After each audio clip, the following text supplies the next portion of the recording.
Public food assistance programs are painted as being lifelines for struggling communities and families in need. They are promoted by our nation's politicians, and corporations are often swooping in to deliver their own aid. But here's what they don't tell you. Whenever large amounts of money are flowing, especially public money, the opportunities for corruption and abuse are never far behind.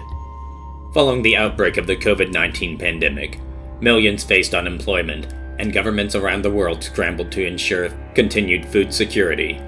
Feeding Our Future was one such program in the United States, which promised to distribute millions of dollars to community organizations tasked with providing meals to those in need. Sounds noble, right? But underneath this facade was lurking something sinister. Hello and welcome to Evil Economics. If you're new to our channel, please make sure to hit that bell and subscribe icon, as we come out with new videos weekly. Feeding Our Future was founded by Aimee Bock in 2016 with the mission of combating food insecurity by sponsoring meal distribution sites under federal child nutrition programs. The Minnesota nonprofit began selecting sites for these programs in 2018. Bock, the community's founder, previously had experience as a child care instructor and later co-founded Quality Care, another Minnesota nonprofit.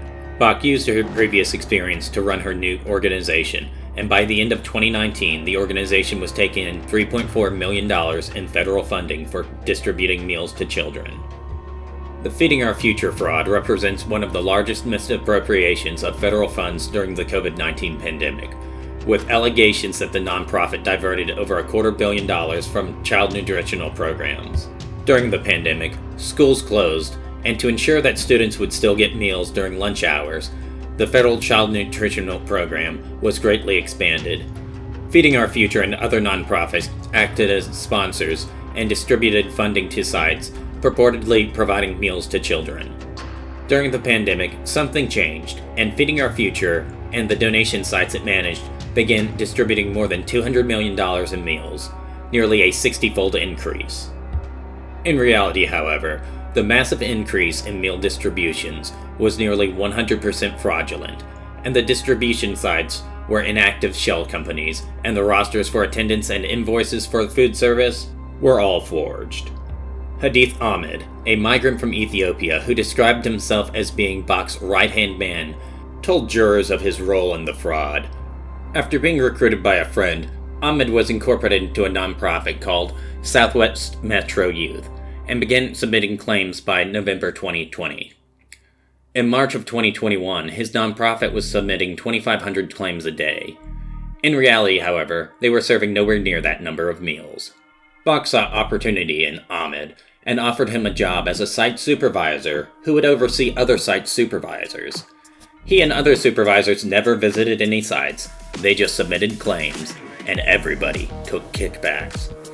At trial, testified that he would receive checks from site sponsors ranging from anywhere from $45,000 to $127,000, and took in close to $1 million altogether. He says that before this, he had no job, no money. Ahmed mentioned that mosques made good distribution sites because they were high-traffic areas and already had nonprofit status, so all they had to do was submit an address and claim they were distributing any number of meals.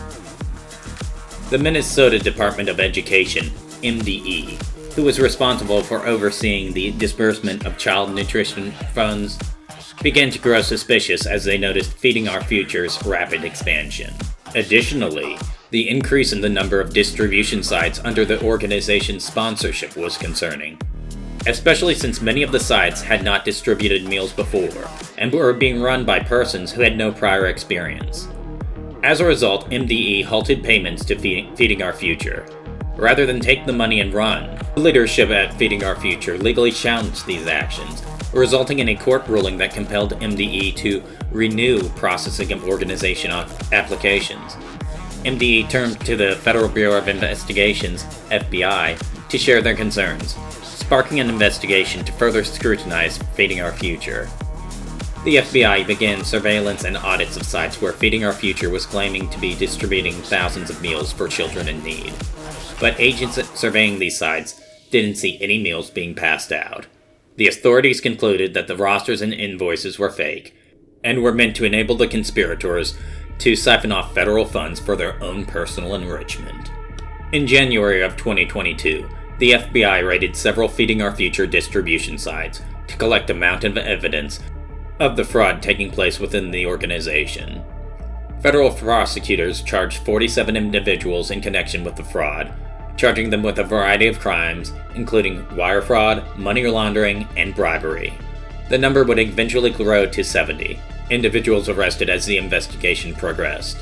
As of the recording of this video, 34 have pled guilty, including Ahmed, who received a reduced sentence of 17.5 years for his testimony against Bock. Aimee Bock's case is currently being heard in front of a jury.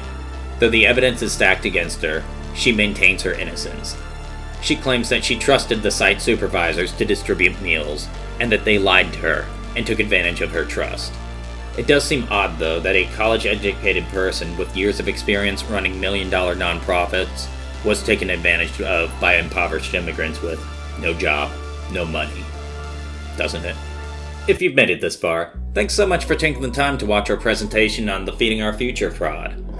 This case is still going on, so what do you think of Aimee Bock? Do you think she's innocent and being taken advantage of, or do you think she's the one that was taking advantage of people? And what about Hadith Ahmed's sentencing? Was it fair, or do you think he deserved more time?